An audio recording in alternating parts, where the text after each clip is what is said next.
త్యాగానం చేసి వారి యొక్క కుటుంబీకుల ఆశీస్సులు పొంది ఇక్కడికి రావడం జరిగింది. మాకు అత్యంత మిత్రుడైనటువంటి మా గజల శ్రీనివాస్ గారు నాకు ఫోన్ చేసేటప్పుడు చాలా ఆనందపడ్డాను. వెంటనే వస్తానని చెప్పి అంగీకరించడం జరిగింది. నాకు అవకాశం ఇచ్చినటువంటి వారికి, వారి మిత్ర బృందానికి అందరికీ నా ధన్యవాదాలు తెలియజేసుకుంటూ, నేను అడిగిన వెంటనే వచ్చినటువంటి మా చిరంజీవులు ఇద్దరు విజయనగరం వాస్తవ్యులు, చిరంజీవి పేరు భాను వైలన్, మృదంగం మా భీమేశ్వరరావు గారెడ్డి, వారి అబ్బాయి అబ్బాయి సాయి, వారిద్దరికి ధన్యవాదాలు తెలియజేసుకుంటూ, ఒక్క అరగంట టైం మాత్రం కరెక్ట్గా మెయింటైన్ చేస్తాను. మీరు అసలు టైం చూడక్కర్లేదు, నేను చూడను. ఎందుకంటే ఈ బ్రెయిన్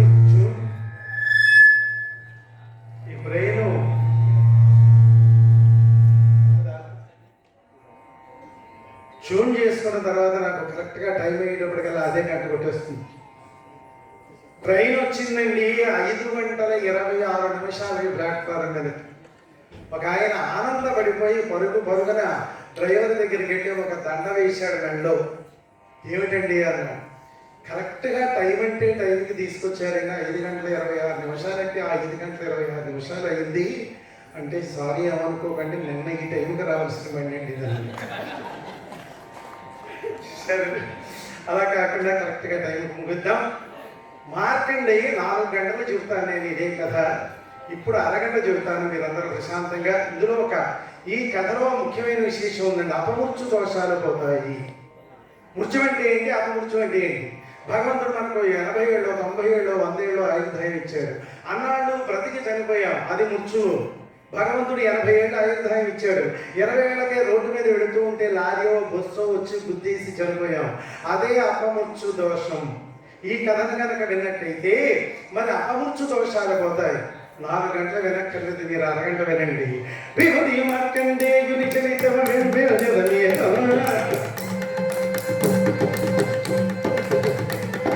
కరుడు భక్తితో తలచిన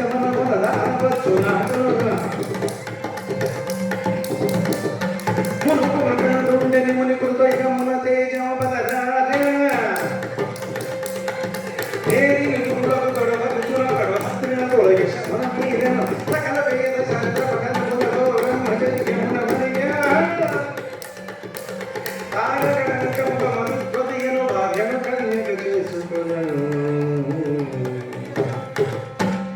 కృతయుగంలో అంటే కృతయుగం, త్రేతాయుగం, ద్వాపరయుగం, ఇప్పుడు కలియుగం. 4 యుగాల కథ క్రితం కథ. కృతయుగంలో మురకండ మహర్షి అనేటువంటి మహానుభావుడు ఉండేవాడు. ఆయనకి మురకండు అనే పేరు ఎందుకు వచ్చిందండి? మృగముల కండూతి తీర్చేవాడు మురకండు. ఆయన తపస్సు చేస్తూ ఉంటే జడలు అలా పెరిగిపోతే అనేకమైనటువంటి క్రూర మృగాలకి వాటికి కండూతి కలిగితే, కండూతి అంటే దురద, కండూతి కలిగితే ఆయన దగ్గరికి వచ్చి ఆయనకు రాసుకుని వాటి కండూతిని తీర్చుకునేవి. అందుకని మురకండు అనేటువంటి పేరు వచ్చింది. ఎంతో చక్కగా తపస్సు చేస్తున్నాడు. కానీ ఏమిటి కానీ? చాలా ప్రశ్నార్థకం ఈ కానీ. ఏమండి, 4 అంతస్తులు ఇల్లు కట్టారు, ఎలా ఉందో చూడండి. ఒక శాస్త్రి గారిని చూపించారనుకోండి, బాగుందండి, 4 బెడ్రూమ్స్ కట్టారు, ఇక్కడ కిచెన్ కట్టారు, ఇక్కడ ట్యాప్ పెట్టారు, ఇక్కడ లైట్ పెట్టారు, అన్నీ బాగానే ఉన్నాయి. కానీ అన్నాడా? ఇల్లు కట్టించుకున్నాయి లోపలికి వెళ్ళడం. ఏమండి, గుడి కట్టించేయండి, రామతో చూడండి. మా శ్రీనివాస్ గారు పూజనీయం లేనటువంటి, ఆదాయం లేనటువంటి అనేకమైనటువంటి దేవాలయాలకి ఆయన ఎంతో సహకరించి ఎన్నో కొన్ని వేల లక్షల రూపాయల వాటికి ఆర్థిక సాయం చేశారు. చూశారు. అందుచేత రామాలయం కట్టారు, రాముతో చూడండి, బ్రహ్మాండంగా ఉందండి. రాముని పెట్టారు, సీతారాముని పెట్టారు, ఆంజనేయుని పెట్టారు, ఎంతో చక్కగా ధ్వజస్తంభాన్ని నిర్మించారు, చాలా బ్రహ్మాండంగా ఉంది. అన్నీ బాగానే ఉన్నాయి. కానీ గుడి కట్టించిన లోపలికి వెళ్ళడం. ఎందుకన్నా కానీ? ఎందుకు ఇక్కడ కానీ ఏమిటి అంటే, మురకండ మహర్షి ఎంత తపస్సు చేసినా అపుత్రస్య గతి నాస్తి. పిల్లలు లేనిటువంటి వాళ్ళకి సద్గతులు లభించవు. పిల్లలు కావాలి. కొంతమందికి పిల్లలు పుట్టరు. దాస్ గారు మీరు బాగానే చెబుతున్నారు. మరి కొంతమందికి పిల్లలు ఉండరు. వాళ్ళ సంగతి ఏంటి? ఒక అబ్బాయిని తెచ్చి దత్తత స్వీకారం చేసుకోవాలి. చూశారు. కనుక ఈయన పెళ్లి చేసుకుందాం అనుకున్నాడు. అపురూపమైన అందాలవతి అయినటువంటి అమ్మాయిని పెళ్లి చేసుకున్నాడు. ఆ అమ్మాయి పేరేంటో తెలుసా అండి? మరుద్వతి. ఆ మరుద్వతి ఎంత గొప్పదో తెలుసా అండి? ఇక్కడ ఒక్క మాట చెప్తారు నారాయణదాస్ గారు. ఏమన్నారు? ఆ మరుద్వతి వెంటిలో అరుగలుగువాదిదే భూమిలో స్వర్గ వైభవం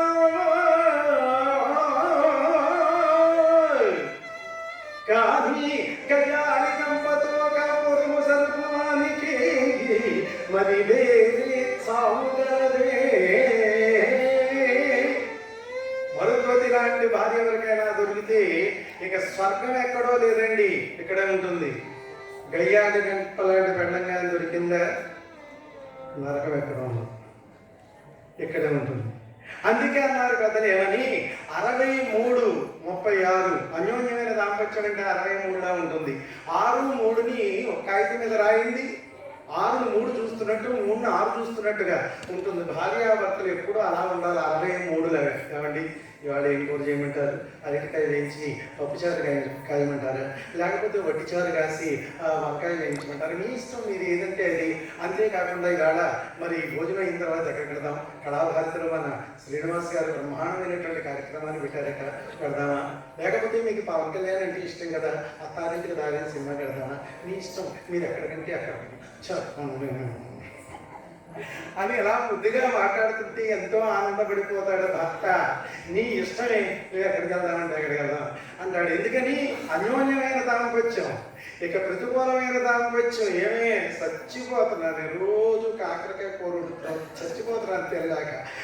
ఆ చేదు దొండకాయో బెండకాయో ఏదో ఉండొచ్చు కదా అంటే భార్య అంటుంది, నా వండను, నేను కాకరకాయ వండుతాను, తింటే తెలియదు. ఇక ఇలాంటి దాంపత్యం ఉంటుందా? నరకం అక్కడే ఉంటుంది. కానీ మృగండ మహర్షి దొరికినటువంటి భార్య లాంటిది అన్యోన్యమైన దాంపత్యం.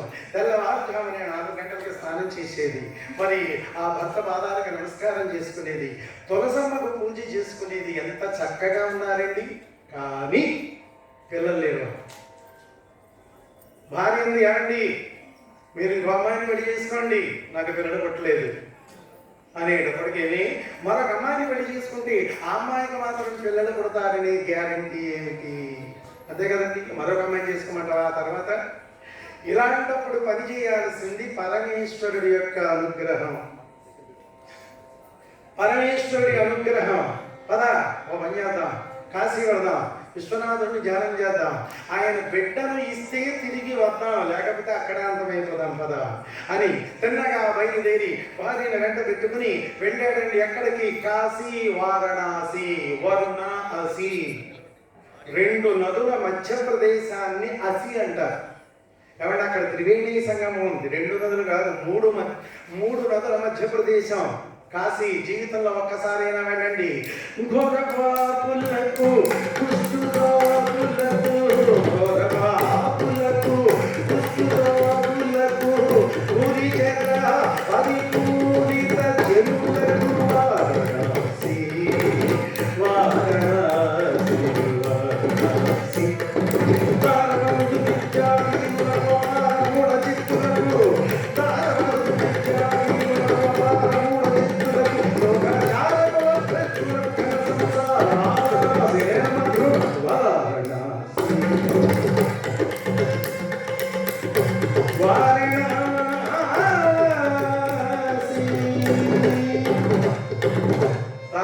విద్యాహీనులకు, విద్య లేని వాళ్ళకి, ధనవంతులకి, ధనం లేని వాళ్ళకి, పేదవాళ్ళకి, డబ్బులున్న వాళ్ళకి, కళాకారులకు అందరికీ గొప్పది వారణాసి. జీవితంలో ఒక్కసారి కాశీ వెళ్ళండి. అలాగే వెళ్ళారు. వినాయకుడిని ప్రార్థన చేసుకున్నారు. ఆ తర్వాత శివాలయానికి వెళ్ళి పరమేశ్వర ధ్యానం చేశారు. భార్యాభర్తలు ఇద్దరూ కూడా అరణ్యానికి చేరి ఎదురు బదురుగా కూర్చుని చెరుకొక చెట్టు నీడను కూర్చుని మరి పరమేశ్వరుడికి తపస్సు ప్రారంభం చేశారండి. ఈ దంపతులు ఇద్దరు తపస్సు చేస్తున్నారు కాబట్టి ఆ దంపతులకు ఆనందం కలిగింది. పార్వతీ పరమేశ్వరుడు వెంటనే ప్రత్యక్షమయ్యారు. మృగండ మహర్షి, స్వామి వచ్చావా? పరమేశ్వర నీలకంఠ మృత్యుంజయ మహాదేవ శారదచంద్రిక విమలచారు శరీర సమస్త జీవనాధార భుజంగహార వినద ప్రతివాంఛితవార వేద సంచార తమో విదు గిరిజానోధన చోర భక్త మందార లలాటలోచన కామవికార శంకర. నమో నమః పరమేశ్వర. ఏం కావాలి కోరుకో అన్నాడు. సంతానం కావాలి స్వామి. సంతానమా? దుర్మార్గుడైన వాడు చిరకాలం బతుకుతాడు, అలాంటి వాడు కావాలా? సన్మార్గుడైన వాడు 16 ఏళ్ళు బతుకుతాడు, వాడు కావాలని కోరుకో అన్నాడు. దుర్మార్గుడు ఎందుకండి, సన్మార్గుడే 16 ఏళ్ళు బతికినా చాలా, అలాంటి వాడే కావాలి అన్నాడు. తథాస్తు అన్నాడు. వెంటనే అంతర్ధానం అయిపోయాడు. ఆవిడ గర్భవతి అయింది. కొన్నాళ్ళకి చక్కనైనటువంటి మగ పిల్లవాడిని కన్నది. వెంటనే ఆ అబ్బాయికి ఏం పేరు పెట్టారండి? మార్కండేయుడు. అసలు పేరులోనే ఉందండి గొప్ప విశేషం. మారకం అంటే మృత్యు. మార్కండేయుడు మృత్యువుని జయించేవాడు. అది పేరేంటి అలా పెట్టారు. మృత్యువుని జయించేవాడు. అసలు జైలు ఆ ప్రారంభంలోనే అతను పెట్టినటువంటి పేరు మార్కండేయుడు. మృత్యువుని జయిస్తాడు అని ఆ పేరులోనే ఉంది అర్థం. చక్కగా గణిత ప్రవర్ధమానంగా తిరుగుతున్నాడు. 5 సంవత్సరాల వయసు వచ్చింది అబ్బాయికి. ఒకనొక రోజున వీళ్ళ అదృష్టం పడిందండి. వీళ్ళ ఇంటికి 7 మహర్షులు బయలుదేరి వస్తున్నారు. కశ్యప, అత్రి, విశ్వామిత్ర, జమదగ్ని, వశిష్ఠ, భరద్వాజ, గౌతముడు. వీళ్ళ 7గురిని సప్తమహర్షులు అంటారు. వీళ్ళలో ఒక్కడ మన ఇంటికి వస్తే అదృష్టం. అలాంటిది 7 బయలుదేరి వీళ్ళ ఇంటికి వచ్చారట. ఎంతగానో ఆనందపడిపోయారు. ఆహా మహానుభావులారా, దయచేయండి దయచేయండి అని 7గురికి కాళ్ళు గడిగారు, నెత్తిని నీళ్లు జల్లుతున్నారు. అయ్యా ఎంతో ఆనందపడ్డారు. భోజనాలు చేయండి అన్నారు. భోజనం చేశారు. భోజనం అయిన తర్వాత ఈ మహర్షులకి ఏం పని ఉంటుందండి? లోక కళ్యాణం అర్థం ఏదో తపస్సు ఒక యజ్ఞమో ఏదో యాగం చేస్తూ ఉంటారు. వీళ్ళందరూ కూర్చుని మాట్లాడుకుంటున్నారు. ఏమయ్యా మరి ఇందాక కవి సమ్మేళనం చూసినప్పుడు నాకు ఎలాగే అనిపించింది, మహర్షులు ఎలాగే కూర్చుని మాట్లాడుకున్నారా అన్నట్టు. ఆ తర్వాత ఏ యజ్ఞం చేద్దాం, ఎక్కడ చేద్దాం, నైమిషారణ్యంలో చేద్దామా, లేకపోతే కాశీలో చేద్దామా, కన్యాకుమారిలో చేద్దామా, ఎక్కడ చేద్దాం అని ఎలా మాట్లాడుకుంటున్నారు. అలాంటి సమయంలో 5 ఏళ్ల ప్రాయంలో ఉన్నటువంటి పిల్లాడు వచ్చాడండి. అప్పటికి 5 ఏళ్ళు మార్కండేయుడికి. ఈ అబ్బాయికి అన్నీ మంచి అలవాట్లే. రావడం కశ్యప మహర్షి 2 పాదాల మీద పడి సాష్టాంగ నమస్కారం చేశాడు. ఆయన ఏం చేశాడు తెలుసండి? ఆనందపడిపోయి అబ్బాయిని పైకి లేవనెత్తి శిరస్సు మీద చేపెట్టి చిరంజీవ చిరంజీవ సుఖీ భవ సుఖీ భవ. మురకండ మహర్షి, మార్కండేయ భార్య ఇద్దరు కూడా విసురుతున్నారండి. వీళ్ళిద్దరికీ కూడా విద్యామనులతో అలా ఉండిపోయారు. ఎందుకని? అబ్బాయి 16 ఏళ్ళకి చనిపోతాడు. ఆయనేమో చిరంజీవ అన్నాడు. చిరంజీవ అంటే చావు లేనివాడు అని అర్థం. వెంటనే ఆ యొక్క జమ దగ్గర మన ఎవరిది విశ్వామిత్రుడి దగ్గరికి వెళ్ళాడు. ఆయన 2 పాదాలకు నమస్కారం చేశాడు. ఆయన కూడా చిరంజీవ చిరంజీవ గౌతముడి దగ్గరికి వెళ్ళాడు. చిరంజీవ చిరంజీవ అత్రిమునీంద్రుడి దగ్గరికి వెళ్ళాడు. ఆయన కూడా చిరంజీవి. మొత్తం 7 కూడా చిరంజీవాన్ని దీవించేస్తే అప్పుడు అన్నాడు మహానుభావ. ప్రకట మహర్షి అంటాడు, మీరేమీ అనుకోకపోతే ఒక మాట అండి, ఇప్పుడు మీరు దీవించిన దీవెన అబద్ధం కాదు కదా. వాళ్ళకి అనుమానం వచ్చింది, ఇదేమిటిది, సప్త మహర్షులు మనం దీవిస్తే ఇది అబద్ధమా నిజమా అంటాడు. ఇందులో ఏదో ఉందో ఫ్లాష్ బ్యాక్ అని ఒక్కసారి దివ్య దృష్టితో చూశారు. అర్థమైపోయింది. అమ్మా ఎంత పని చేశారు.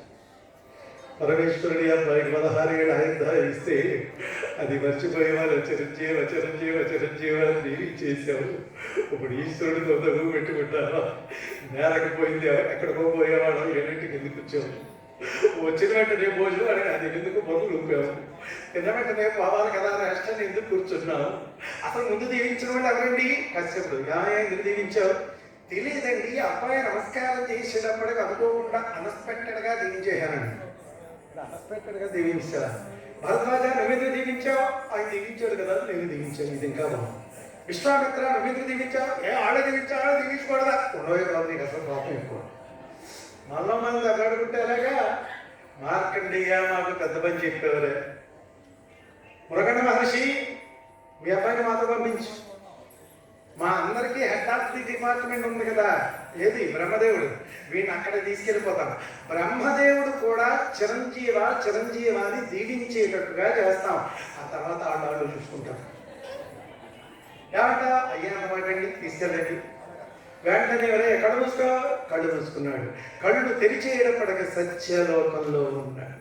ఎప్పుడైతే ఉన్నారో చూశాడు బ్రహ్మ. ఏమయ్యా మనుషులారా బాగున్నారా? భూలోకంలో మీ తపస్సులకి బాగా సాగుతున్నాయా? ఆ పిల్లాడి కూడా దిగీత చేస్తూ ఉట్టుపడుతున్నాడు. ఒరే అమ్మాయి రారా అన్నాడు. అంటే భరద్వాజుడు అన్నాడు, ఒరే మార్కండయ్య పిలుస్తున్నాడు బ్రహ్మదేవుడు, వెళ్ళు. మీ ఇంటి దగ్గర మాకు పెట్టేవో చూసావా?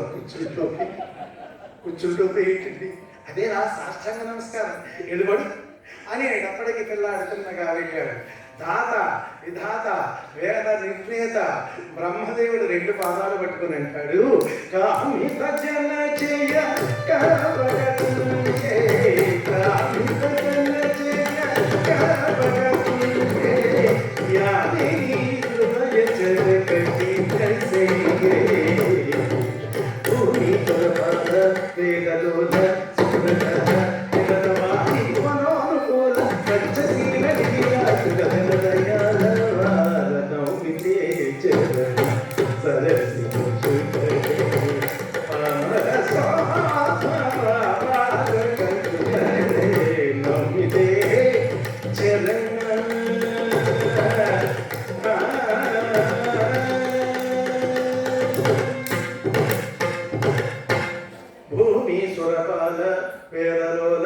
సుగుణజల నిరతవాణి మనోనుకూల సచ్చశీల నిఖిలాశ్రిత జన దయాలవాల నమితే చరణ.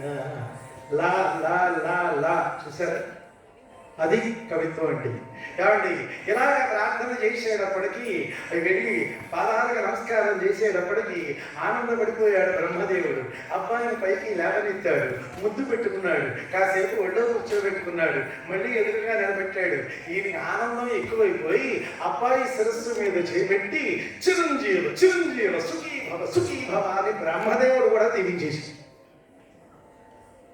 సప్త మహర్షులు ఒక పెట్టుకుని ఉన్నారు. నేను దీవిస్తాడో దీవించు. ఎప్పుడైతే దీవించేశాడో వాడు నవ్వు ఆపుకోలేక ఈ సప్త మహర్షులు నవ్వేశారు. అందులో కోపం వచ్చింది బ్రహ్మకి. ఏం మహర్షులారా ఎందుకు ఎలా నవ్వుతున్నారు? వశిష్ఠాను చెప్పు. అమ్మో కోపంలో కూడా చెప్పిస్తాడు, నేను వెళ్ళను. భరద్వాజా నువ్వన్నా చెప్పు అంటే ఆ శాపం అనుబడమన్నా, నేను వెళ్ళను. బాబు వశిష్ఠ నీ నాన్నే కదా, వెళ్ళు. సరైన ధైర్యం చేసి వెళ్ళాడు. ఓ యప్ప 16 వత్సరములు జంబుడు ఇతని కాయుదీయగా నీవు తీర్చిన విధము చూచి నవ్వితి మంచు తెలపగా.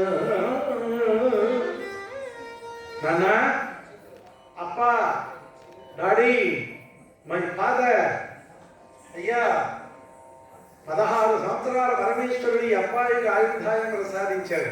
మీరు చూస్తే మరి చిరంజీవ దీవించారు. ఆయన మాట జరుగుతుందో మీ మాట జరుగుతుందో అని అనుమానం వచ్చిందండి, అందుకే నవ్వాము, అందుకంటే ఏం లేదు అన్నారు.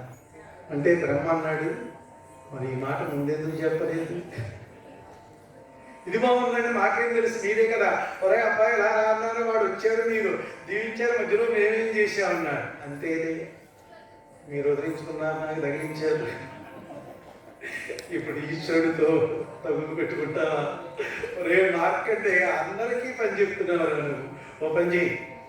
16వ సంవత్సరం నీకు పూర్తి కాకముందు గోదావరి తీరానికి వెళ్ళి అక్కడ కూర్చుని పరమేశ్వర శివలింగాన్ని ప్రతిష్ఠించి త్రికాలాలు పరమేశ్వరుని ధ్యానం చేయి.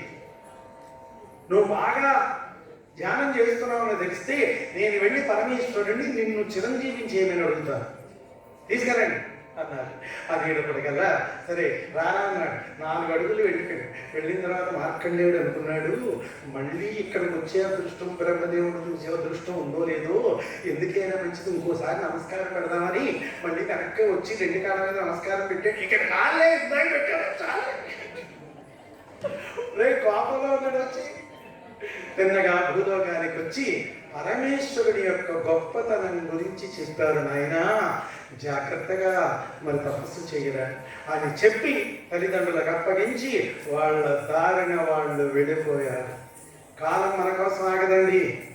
కాలచక్రం 5, 6, 7, 8, 9, 10, 11, 12, 13, 14, 15 సంవత్సరాలు పూర్తయిపోయాయి. అమ్మా నాన్న మరి నేను వెళ్ళిపోతున్నాను తపస్సు చేయడానికి అని తిన్నగా అక్కడ నుంచి బయలుదేరి మరి ఆ ఘోరారణ్యానికి వెళ్ళాడు. ఎక్కడ ఏ ఊరు వెళ్ళాడు? రాజమండ్రి. ఇది రాజమండ్రిలో జరిగిన కథ. అప్పటికి రాజమండ్రి అనే ఊరు లేదు, గోదావరి తీరం మాత్రమే. అక్కడ ప్రతిష్ఠ చేశాడు శివలింగాన్ని, ప్రారంభం చేశాడు శివార్చన. శివ హర మహాదేవ నీలకంఠ సలలిత గుణసంగ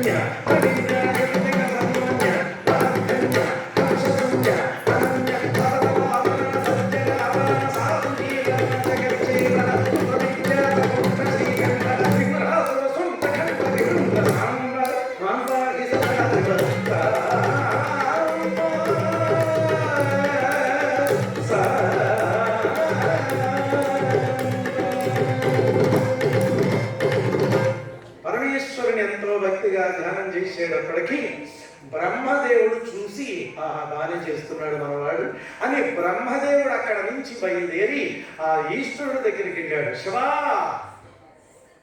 బియ్యంచి ఏంటి ఇలా వచ్చావు? నాకు ఒక వరం కావాలి స్వామి. నీకు వరమా? ఏం కావాలి? మురకండ మహర్షి కుమారుడైన మార్కండేయుని చిరంజీవిని చేయండి స్వామి. తథాస్తు అన్నాడు. అమ్మయ్యా అని గుండెల మీద చేయి వేసుకున్నాడు బ్రహ్మ. అక్కడే ఉన్నారు సప్త మహర్షులు. వాళ్ళు కూడా అమ్మయ్య నా మాట కూడా నిలబడిందిరా నాయన అని ఆనందపడ్డాడు. అందరూ ఆనందపడ్డారు. కానీ అక్కడ వినకూడని వాడు ఒకడు ఉన్నాడు. ఎవరో తెలుసా అండి? కయ్యాలమాలి, కలహ భోజనుడు, త్రిలోక సంచారి. ఎవరో కాకపోతే ఇక్కడ ఒక విషయం వినాలి. నారదుడు ఏ తగువు పెట్టినా లోక కళ్యాణం జరుగుద్ది, లేకపోతే ఎవరో అక్కడ గర్వం అడుగుద్ది. అప్పుడు ఒకడే నారదుడు ఉండేవాడు. ఇప్పుడు ఈదికి నలుగురు వైద్యులు. ఆ నారదుడు పెట్టే తగువుల వల్ల లోక కళ్యాణం జరిగేది. ఇప్పుడు నారదుడు పెట్టేటువంటి తగువుల వల్ల కొంపలు ఊళ్ళు రాష్ట్రాలు విడిపోతుంది. అది అప్పటికి ఇప్పటికి మరి వ్యత్యాసం చూశారు. వెంటనే నారదుడు విన్నాడు, ఆహా ఈ మధ్యకాలంలో మహాగర్వముతుడై ఉన్నాడు ఎవరో ఆ యొక్క యమధర్మరాజు. వాడి పని పట్టాలనుకున్నాడు. తిన్నగా బయలుదేరి వచ్చేసాడు యమలోకానికి. యమధర్మరాజా, నారదా నమస్కారం, ఇంటిలో వచ్చావు? భూలోకంలో నీ మీద పెద్ద కుట్ర జరుగుతుంది. నా మీద ఏంటది? ఒక బాలకుడు నుంచుని తప్పించుకోవాలని ప్రయత్నం చేస్తున్నాడు. అందుకే వచ్చాను. ఎవరది? మురకండ మహర్షి కుమారుడైన మార్కండేయుడికి పరమేశ్వర 16 ఏళ్ళు ఆయుర్దాయం ఇస్తే అది మర్చిపోయి సప్త మహర్షులు చిరంజీవాన్ని దీవించేస్తే అది మర్చిపోయి బ్రహ్మ కూడా చిరంజీవాన్ని దీవించేసి ఈనాడు ఆయన దగ్గరికి అందరూ వెళ్ళి ఆ అబ్బాయిని చిరంజీవిని చేశారు. ఇలాగ ప్రతి అల్పజీవి కల్పజీవి అయిపోతే నువ్వేమైపోతావు? నీ యమలోకం ఏమైపోతుంది? నీ యమకింకరులు ఏమైపోతావు? దొన్నపోతే ఏమైపోతావు? అయితే ఏం చేయమంటా? 16వ సంవత్సరం పూర్తయిన వెంటనే వెళ్ళి వాడి ప్రాణాలు తీసుకురా. సరే అన్నాడు. ఏమండి ఇక్కడ మంట పెట్టాడు కదా, వెంటనే నారదుడు అక్కడి నుంచి పిల్లాడి దగ్గరికి వచ్చాడు రాజమండ్రి. ఏం చేస్తున్నావు అబ్బాయి అంటే, నీటి మీద గోడ కట్టడానికి ప్రయత్నం చేస్తున్నాను నారద, మృత్యువుని జయించడానికి ప్రయత్నం చేస్తున్నాను నారద. జరుగుతుందంట. ఒరే నేను చెప్పిన 3 పనులు చేయి. యమధర్మరాజు గారు ఎవరు నేను చేయలేదు. ఏమిటది? 16వ సంవత్సరం ఉంది కదా ఆఖరిని, ఆ 16వ సంవత్సరం పూర్తయ్యే ఆఖరి రోజున 3 పనులు చేయి. 1 రెప్పలు వెయ్యి, కళ్ళు రెప్పలు వెయ్యి. 2వది శివలింగాన్ని వదిలిపెట్టి దూరంగా వెళ్ళకు. 3వది శివలింగాన్ని గట్టిగా ఆలింగనం చేసుకుని ఉండిపో. యమధర్మరాజు కాదు వాడు బాబు కూడా నిన్ను ఏం చేయలేడండి. ఏమంటే ఎంత డేంజరస్ పిల్లవండి పెద్ద మనిషి. వీటి ప్రాణాన్ని తీసుకురమ్మని అక్కడ చెప్పాడు. శివలింగం వదలొద్దని ఇక్కడ చెప్తున్నాడు. ఇలాంటి వాడు చాలా ప్రమాదం. నేను ఏ పార్టీలో ఉంటే మీ కిందకంటే పనిచేసేది మీ పార్టీకే అంటాడు. అటు ఉంటాడు, ఇటు పని చేస్తాడు. చూశారు, అలాంటి వాడు కష్టం. కాబట్టి చెప్పాడు, వెళ్ళిపోయాడు, బాగుందండి. 16 ఏళ్ళు పూర్తయిపోయాడు. పూర్తయ్యేటప్పటికి యమధర్మరాజు అన్నాడు, యమకింకరులారా, నలుగురు వచ్చారు. మార్కండేయుడు ప్రాణం తీసుకురండి. వారు వెళ్ళారు.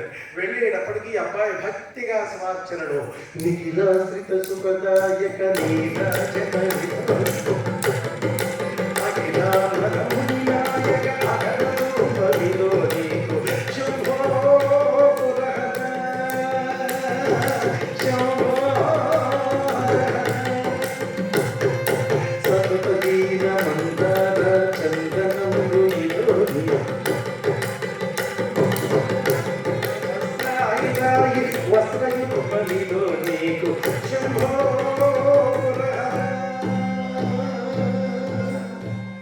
మార్కండేయ, నీకు కాలం ఆసన్నమైందిరా, రా శివలింగం వదిలిపెట్టి అనేటప్పటికీ శివలింగాన్ని ఇంకా గట్టిగా పట్టుకున్నాడు పిల్లాడు. వాడు దగ్గరికి రావడానికి ప్రయత్నం చేశారండి. మంటలు, యోగాగ్ని అంటారు, తపోగ్ని. అతను చేసే తపస్సు వల్ల చుట్టూరు మంటలు, ఆ మంటలు వీళ్ళ ముఖాన తగిలి అసలు ఆ పిల్లాడి దగ్గరికి వెళ్ళాలి. అందులో ఒక యమకింకరుడు చాలా తెలివైనడు. వాడు అన్నాడు, మార్కండేయ, నువ్వే ఇక్కడికి రా. రాను. రాకపోతే మేమేం చేస్తామో తెలుసా? ఏం చేస్తారు? ఏం చేస్తామో తెలుసా? ఏం చేస్తారు? మేమే వెనక్కి వెళ్ళిపోతాం అని అక్కడి నుంచి అందరూ వెనక్కి వెళ్ళిపోయాం. మరి యమధర్మరాజుతో చెప్తారు, అయ్యా మా తరము కాదండి ఆ అబ్బాయిని తీసుకురావడం, సామాన్యుడు కదా, మహాభక్తుడు అనేటప్పటికీ యమధర్మరాజే బయలుదేరాడండి. అబ్బాయి దివ్య తేజస్సుతో ఎంతో భక్తిగా శివార్చనలో ఉన్నాడు. రే మార్కండేయ, నీకు సమయం ఆసన్నమైందిరా, ఆ శివలింగాన్ని వదిలిపెట్టిలా రానాయన అంటే, కూడదిట్లు పలకచనుమా ఔరౌరయముడ వేడి నీడ కీళ్ళు కాదున వీడక పసితనము నుండి విశ్వనాథ సేవించుచు వీడక పసితనము నుండి విశ్వనాథ సేవించుచు చేడల ధనమున ఎరుక చలకు నాకు భయమేమో చూడటీట్లు పలకచనుమా. చిన్నప్పటి నుంచి పరమేశ్వర ధ్యానం చేస్తున్నటువంటి నన్ను నువ్వేం చేయగలవు? నేను రాను, అవురో మూర్ఖుడు, దెంపకుడు అని, పసిపిల్లవాడు అని ఉపేక్షిస్తుంటే ఇష్టం వచ్చినట్టు మాట్లాడుతున్నావు. అంగవక గడిని కాశ్మీర మంగాళ నేపాళ గుగుడు కూర్చొని ఒక సతీర పౌండ్ర యుక్తుల కోస్తల ద్రవిడ ద్రావిడ రహాట మహారాష్ట్ర మధ్య పుంద్రటే కడ ముక్కల సారం చేతి బల్పర కానిక ఎవరాధీశ్వరాధిపతులైన ఒక్కడు కూడా నా యమభాషం నుంచి తప్పించుకుని పోలేడే. వస్తావా రావా? నేను రాను అని ఒక్కసారి ఇంకా గట్టిగా శివలింగాన్ని పట్టుకున్నాడు. శివా అంటూ పిలుస్తున్నాడు. అలాంటి టైంలో మహాకోపం వచ్చిన యమధర్మరాజు యమ పాశాన్ని వేసేసాడు. భగవంతుడు మనకి ఏదైనా శిక్ష విధించాలన్నప్పుడు ముందు మన చేత ఒక తప్పు చేయిస్తాడు. తప్పు చేయకుండా మన శిక్ష అయ్యకూడదుగా. అందుచేత ఇక్కడ యమధర్మరాజుతో చేయించిన తప్పేంటో తెలుసా అండి? యమపాశం ఎవరికి వేయాలండి చెప్పండి? ఇంతవరకు అంటున్నారు కదా. యమపాశం ఎవరికి వేయాడు యమధర్మరాజు? మార్కండేయుడికి. మార్కండేయుడు దేన్ని పట్టుకున్నాడు? శివుడికి కూడా పడిపోయింది. ఎప్పుడైతే శివుడికి పడిపోయిందో అక్కడ కైలాసంలో పరమేశ్వరుని మెడలో పడింది. లాగాడు ఒక్కసారి, మహోగ్రుడైపోయాడు పరమేశ్వరుడు. అంది అవురా, ఎంత కండకాలరా యమధర్మరాజా, నువ్వు నా యొక్క భక్తుని హింసించడమే కాకుండా నాకు యమపాశం వేస్తావా అని ఒక్కసారి ఆ పెడబడబడబడమనేటువంటి ధ్వనితో శివలింగం బృందరైపోయి సకరించే చంద్రమౌళి అపరివారుడై మధ్య అక్షీత కృపాకటాక్షుడు ఆశ్రిత జనపక్షుడు మధ్య సాక్షాత్కరించే చంద్రమౌళి సపరివారుడై మధ్య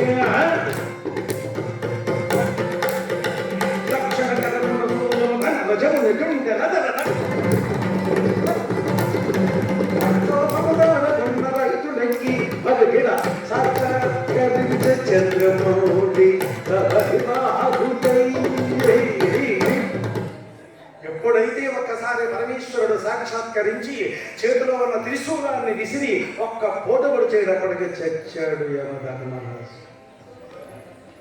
సమస్త దేవతలు ప్రత్యక్షమయ్యారు. సప్త మహర్షులు అక్కడికి వచ్చారు. మరుతోని మృగండ మహర్షి కూడా అక్కడికి వచ్చారు.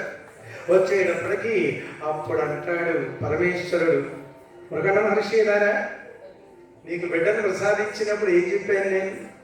అదారబ్దమును మనుసుకుడు కావలనా నిక్కముగా. అబ్దము అంటే డబల్ మీనింగ్ డైలాగ్ అండి. మనం సంవత్సరాలు వస్తుంది కదా, కొత్త మామూలు ఏమంటాం? సంవత్సరాది అంటాం. దాన్ని ఇంకో మాట కూడా అంటాం. ఏంట్రా వస్తుంది మనకి? యుగాది. యుగం, యుగానికి ఆది సంవత్సరాది. 16 యుగాలు ఉండేటట్టుగా నీ కొడుకును పుట్టించాను. ఈలోగా బ్రహ్మదేవుడు నా దగ్గరకు వచ్చి చిరంజీవిని చేయమని చెప్పాడు. నీ కొడుకుని చిరంజీవిని చేసేశారయ్యా, ఆనందంగా తీసుకెళ్ళి అనేటప్పటికీ అప్పుడు ఆ యొక్క మార్కండేయుడు అంటాడు, శివాహర మహాదేవ నీలకంఠ మృత్యుంజయ, యమధర్మరాజు లేకపోతే మృత్యు ఉండదు. మృత్యువు లేకపోతే పాపాత్మలు పెరిగిపోతారు. పాపాత్మలు పెరిగిపోయినట్లయితే మరి భూమి మళ్ళీ కృంగిపోతుంది. మహావిష్ణువు ఏదో అవతారం ఎత్తి పైకి లేపాల్సి ఉంటుంది. కాబట్టి యమధర్మరాజుని బ్రతికించండి. అపకారికి ఉపకారం చేయడం అదేని చూశారు అనేటప్పటికీ ఆనందపడి మార్కండేయుడి కోరిక మేరకు ఆ యొక్క చనిపోయినటువంటి యమధర్మరాజును బ్రతికించాట. జై శ్రీమంతమానమనగోవిందో. కాబట్టి ఎప్పుడైతే బ్రతికి లేచాడో యమధర్మరాజు ఏమన్నాడో తెలుసా అండి? కొంటే నారదుడు నా కొంపదీసే. పరమేశ్వర నీలకంఠ నన్ను క్షమించి స్వామి, కొంటే నారదుడు నా కొంప తీసేశాడు, మన్నించండి, క్షమించండి. ఈ రోజులకైతే నీ భక్తుల జోలికి వెళ్ళను.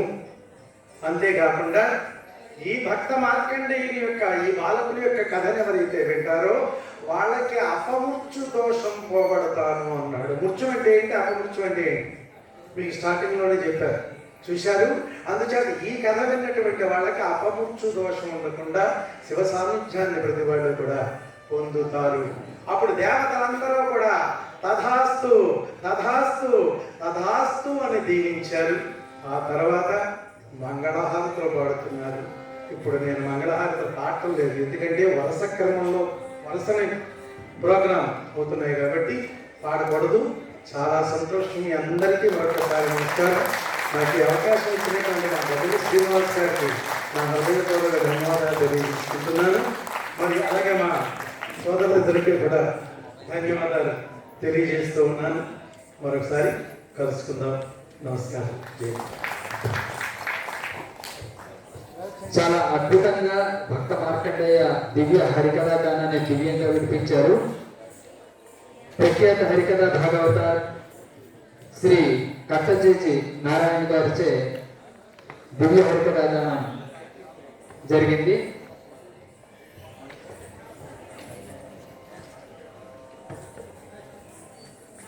డాక్టర్ గజ శ్రీనివాస్ గారు భాగవతారు గారిని సత్కరిస్తున్నారు. అలాగే వీరికి మృదంగ సహకారం చేసినటువంటి సాయి గారు